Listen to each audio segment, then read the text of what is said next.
Every crypto investor feels it right now, myself included. Bitcoin grinds at support levels. Altcoins pump one week and bleed the next. It feels like the hardest cycle we've ever lived through, and it definitely is. The kind that tests patience, conviction, and sleep. But guys, get your 8 hours of sleep.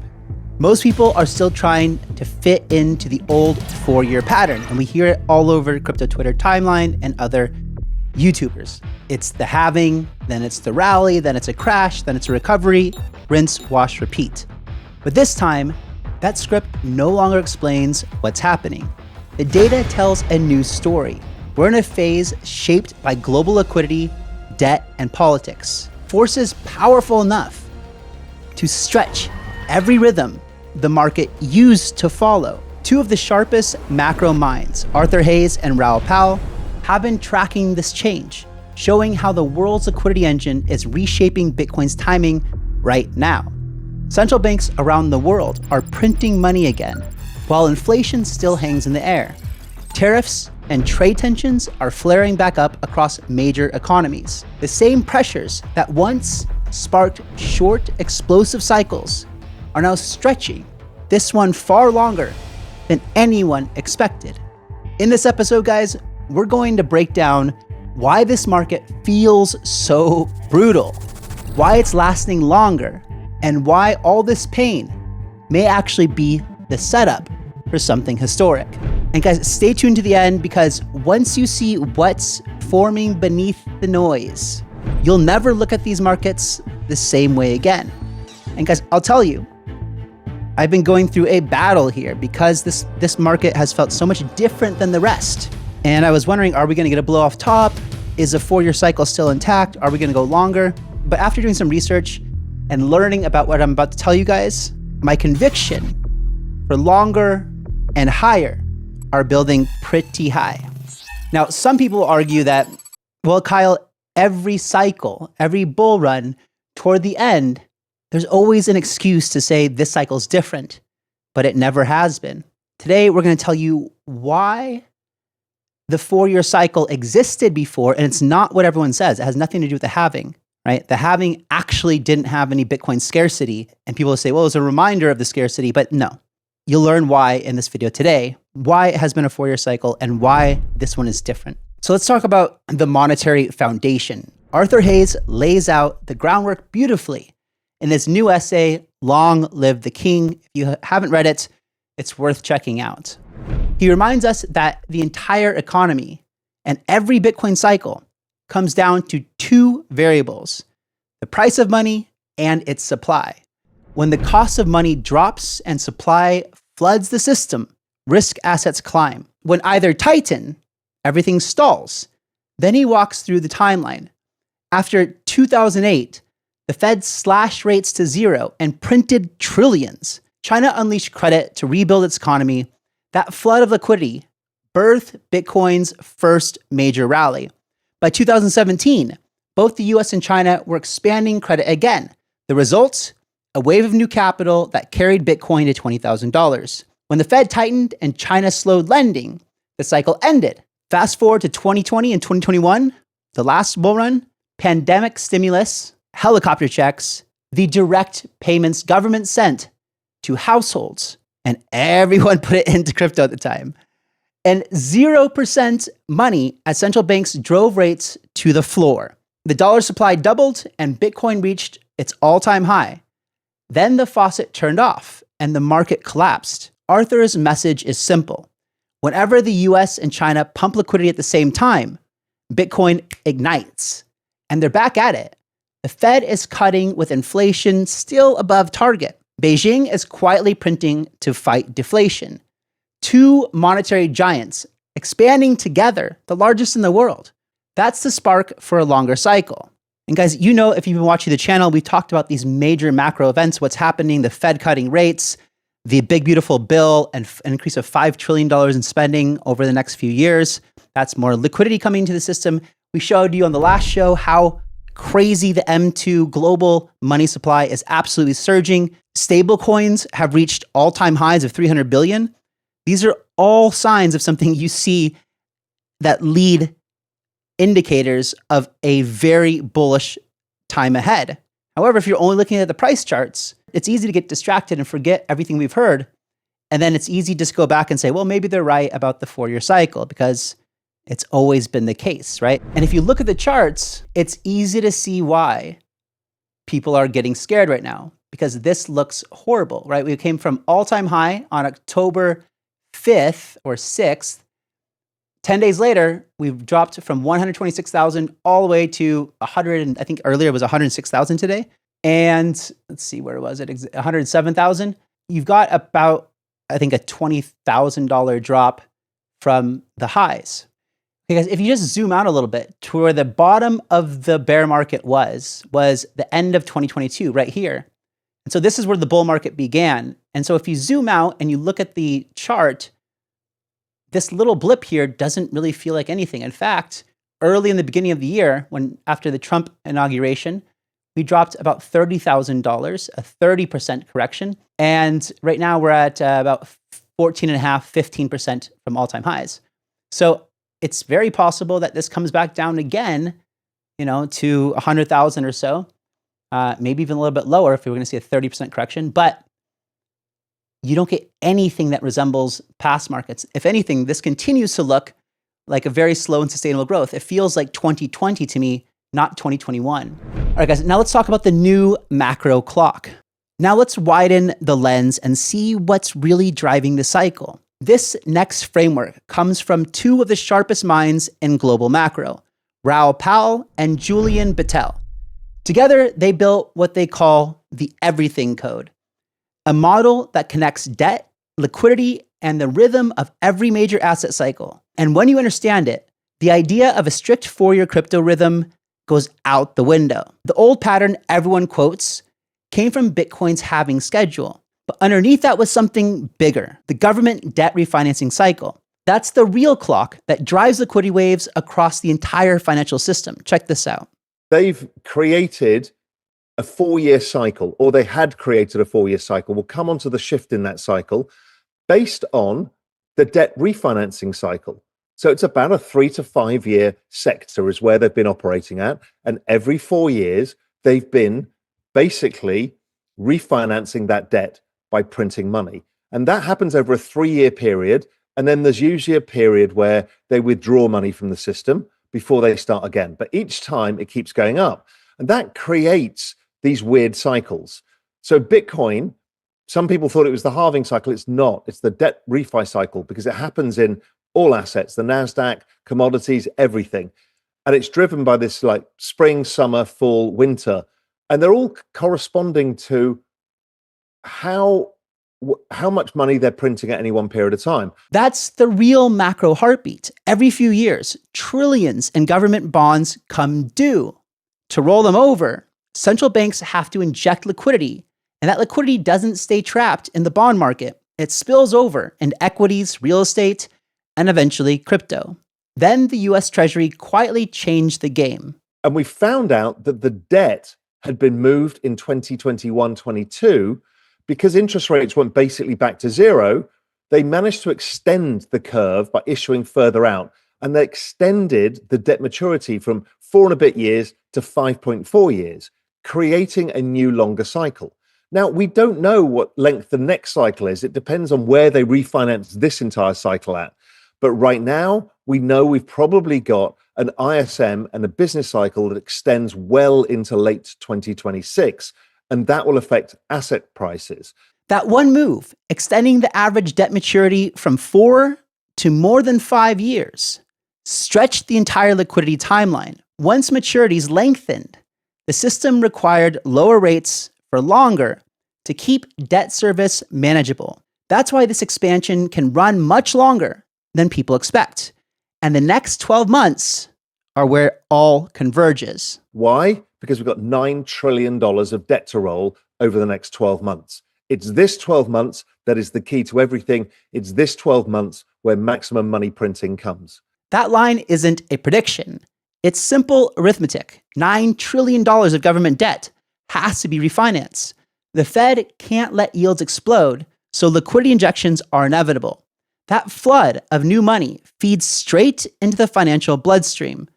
And crypto feels it first. So the next time someone says it's just the halving, which you've been hearing your entire crypto career, remind them that the real driver is the global debt calendar. And that calendar has already flipped to a brand new 5-year cycle.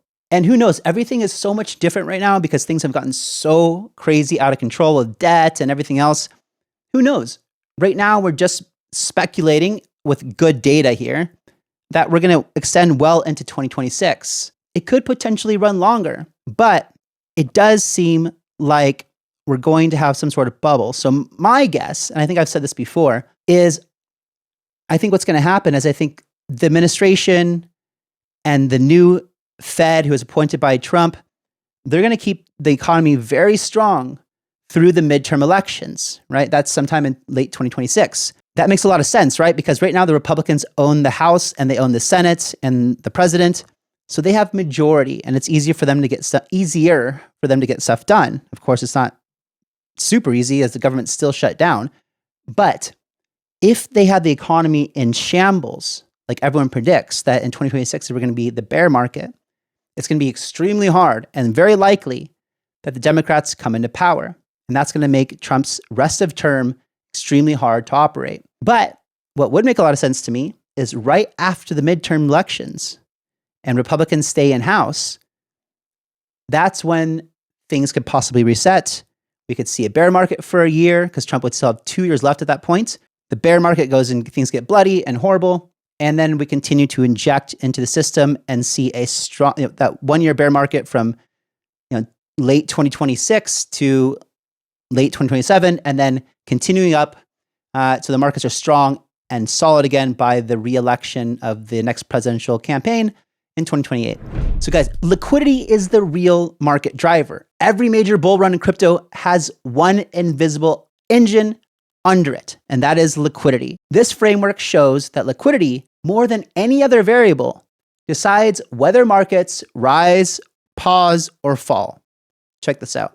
And what you can see here is that liquidity, our total liquidity composite, explains around 96% of the variability in tech stocks and around 90% of the variability in Bitcoin. So the point here is that, yes, other things matter.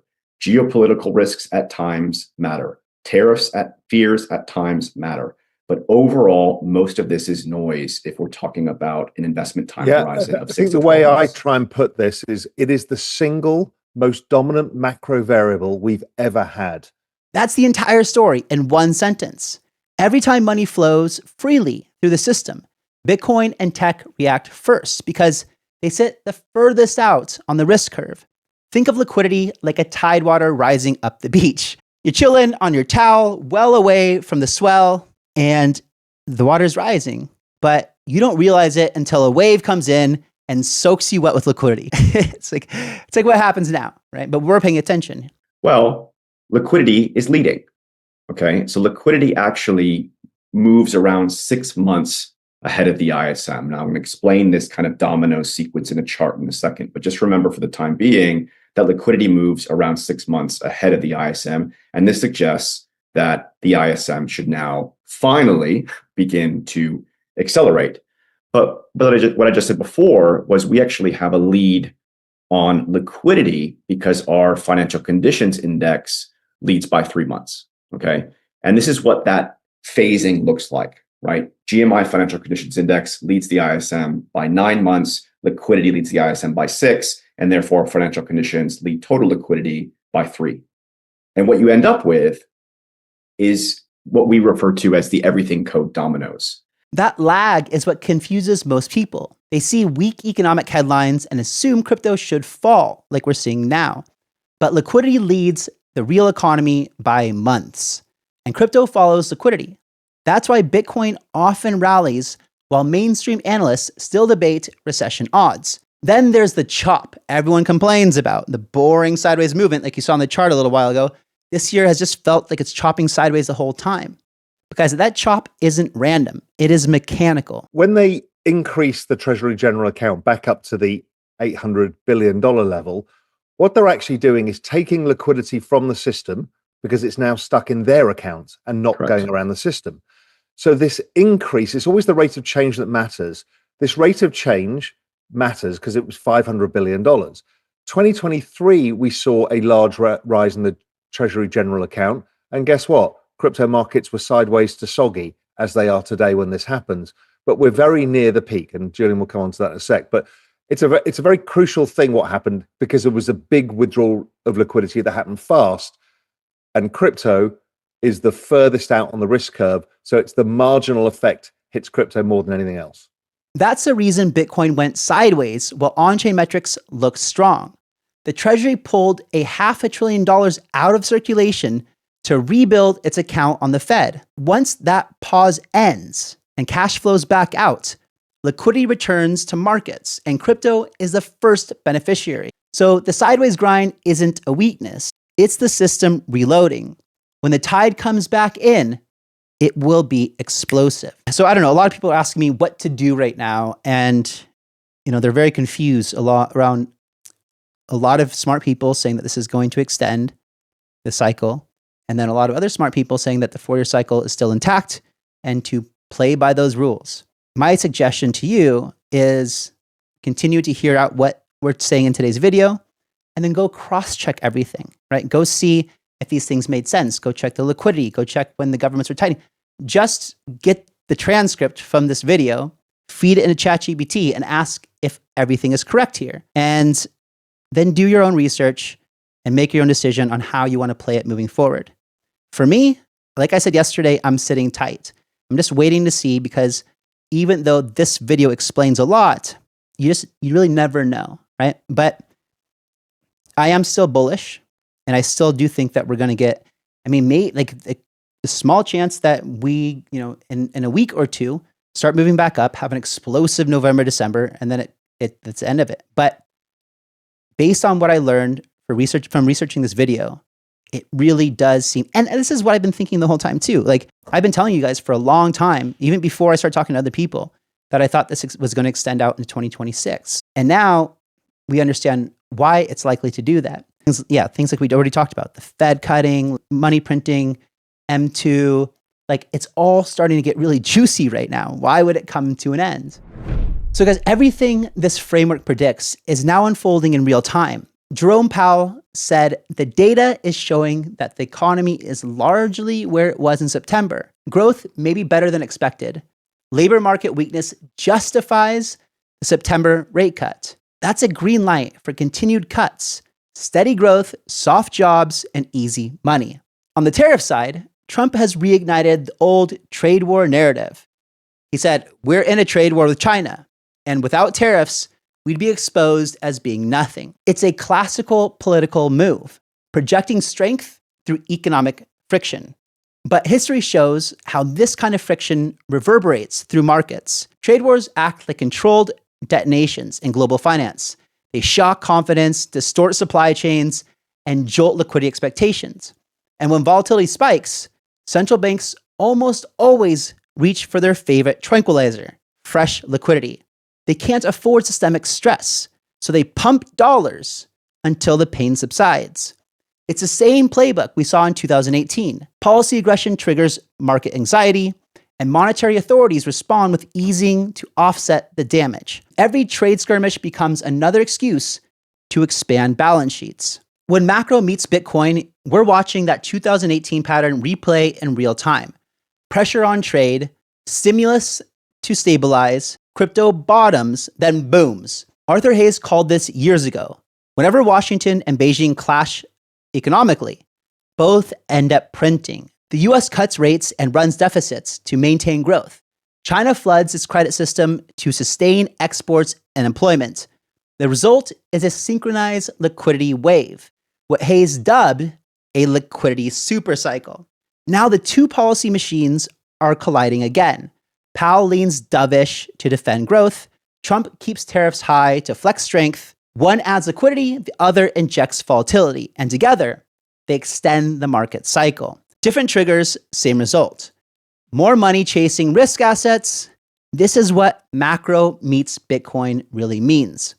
You're watching fiscal theater and monetary accommodation move in sync. Political pressure creating economic instability. Central banks cushioning the blow, and crypto absorbing the overflow. Bitcoin isn't just a trade anymore. It's the release valve for a world where every crisis gets answered with more liquidity. If you want to know where the world economy is heading, look at Bitcoin. That's the chart that tells a story before the data does. In this framework, Bitcoin moves like a live signal of global confidence, a mirror of the business cycle itself. So when I detrended this and put it versus the ISM, you get this. And it's like, oh, and this was a big aha moment for me because, up until basically we started working together, the only thing I was hearing about Bitcoin was it's some schizophrenic asset class. It doesn't bear any resemblance to the real economy. It's not governed by the same economic fundamentals as an equity risk premium or a credit spread or what have you. But actually, no, it's a macro asset and it works in the business cycle. And the larger thing at play here is it's also a network value asset, which I'll talk about. Okay. So, but here's the point. Bitcoin is the ISM. Okay. The year-on-year rate of change of equities is the ISM. Small cap equities is the ISM. Cyclicals versus defensives. Here we're talking about things like consumer discretionary stocks, industrials, materials versus things like consumer staples and utilities, a function of the business cycle. Crude oil prices, the business cycle, right? Industrial metals, the business cycle. Emerging market equities, clearly on the basis that the dollar has weakened this year, is now pricing in a big recovery in the ISM, right? The business cycle. And here's just another way of looking at that, right? Typically, the big moves in crypto tend to occur when the ISM crosses above 50 and moves into its late cycle peak, call that around 60. That means Bitcoin behaves like an early warning system. When business activity starts expanding, factories running, shipping rises, credit loosening, Bitcoin reacts first. It's the front line of risk appetite. Then comes the explanation for why the last bull run ended faster than expected. So in March of 2021, liquidity peaked, but guess what else peaked? The business cycle. So you have the two most important drivers, as we've outlined here, peaked in March of that year and just went down basically in a straight line. And here's what's important is, had we been sitting together, all together in Q1 of 2021, this is what we would have been looking at. We would have been looking at a situation where financial conditions were tightening. Okay. So as the red line moves lower, it means financial conditions are tightening. That's a setup for everything we're seeing now. Back then, liquidity and growth topped together. This time, they're starting from the floor and both rising.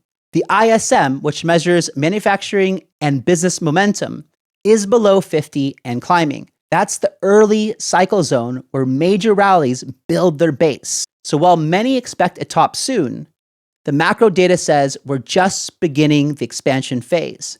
Liquidity is building, Bitcoin is leading. The next wave hasn't even really started yet. Now let's talk about the force that keeps pulling this tide higher: fiat debasement, or just debasement in general. This isn't about short-term policy, it's structural. Currencies lose value every year because governments must expand money supply to manage their debt. The global governments and central banks are increasing liquidity to manage debt at 8% a year. 8% a year is actually the devaluation of fiat currency that you don't see. It's kind of hidden, and we'll come into how it's hidden later. But this 8% is your hurdle rate to unfucking your future, plus you need to add inflation. Yes, it's in addition to this, because inflation is not the same as debasement. So you've got an 11% hurdle rate on any investment that you have. And once you understand this, it changes what you do with your money. Because don't forget, an asset that you buy is future deferred consumption. Some point in the future, you want to release that.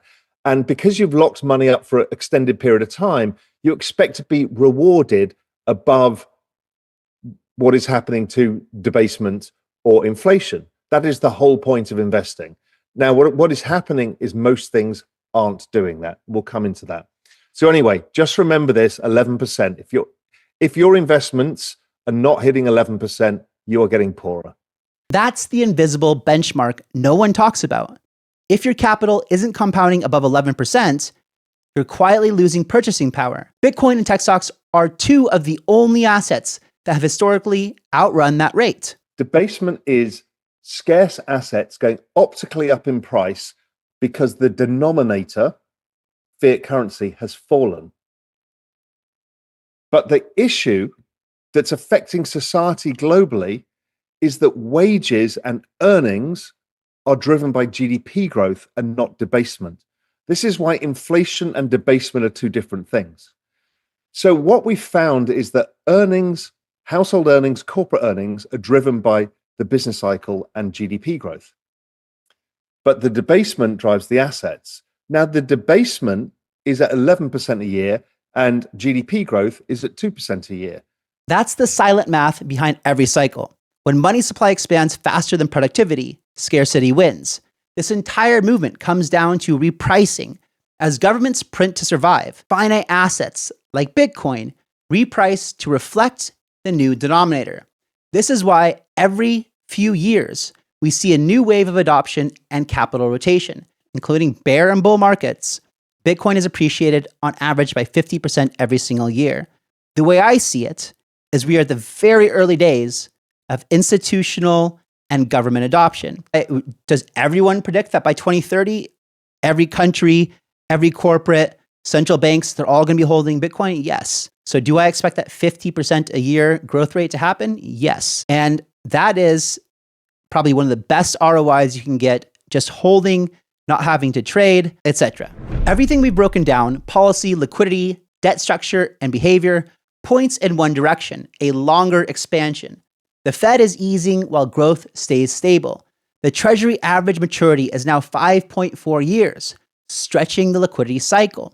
China is slowly increasing credit again, and politics on both sides of the Pacific keep pressure on leaders to stimulate, not tighten. So here, if we're just looking into year end, let's say Bitcoin does nothing from here and just stays between the fair value, call it, and the -1 standard deviation oversold level, we basically will approach, let's say, 210,000, right? If we get to 1 standard deviation, it's 412,000. If we get to 2 standard deviations oversold, right, which has happened every other cycle in the past, we're looking at something, and I admit that green's a little bit hard to read. It's like 800,000, 805,000. But here's the thing, because we detrend Bitcoin and we know it's a function of the business cycle, now all of a sudden you can loosely infer levels of the ISM that would correspond with certain price targets within Bitcoin, right? So for Bitcoin to reach 210,000, as I had referenced before, that's equivalent to an ISM of 52, something like a 1 + 1 standard deviation, 57.6, that would be Bitcoin around 400,000. And then an ISM of, again, hard to see with the green, 63.3 would be Bitcoin at around 800,000, right? So you see, so as time goes on, the prices move higher. And because the ISM is confidence, earnings, the business cycle, everything else, then that all of a sudden accelerates the move. And where things get really interesting is here I've pushed out the targets another year to year end of 2026. And you can see just by way of this log regression channel and the passage of time, now the targets are higher. So ideally what you need for, let's say, Bitcoin to hit $700,000 in price is you would need the business cycle to extend to year end of next year, right? That projection lines up with the data. If liquidity keeps expanding into 2026, we enter the longest, most powerful crypto bull run ever measured. I think we deserve it. For those of you guys who've been around with me this entire bear market, and bull market, I think we deserve it. Arthur Hayes closed his thesis with a phrase that captures the shift. The king is dead, long live the king. The 4-year superstition is dead. The Bitcoin halving creates the rallies, and the new king, liquidity, is a real story of why we're seeing these bull runs. This moment marks the opening chapters of a much larger macro expansion. The old halving calendar has lost its grip on the market. What drives Bitcoin now is global liquidity. Governments refinancing, cutting, and printing to keep the system moving. Every rate cut, every fiscal package, every tariff response feeds that same current. From Powell's policy shifts to new rounds of stimulus in China, the incentives all align toward one outcome: easier money, longer cycles, and higher prices for scarce assets. That's why this bull run doesn't end in 2025. It matures into 2026 and sets a stage for the next era of crypto adoption. Stay early, guys, stay informed, and stay liquid, because the next great wave of this market isn't a bubble, it's the reflection of a world that can't stop printing.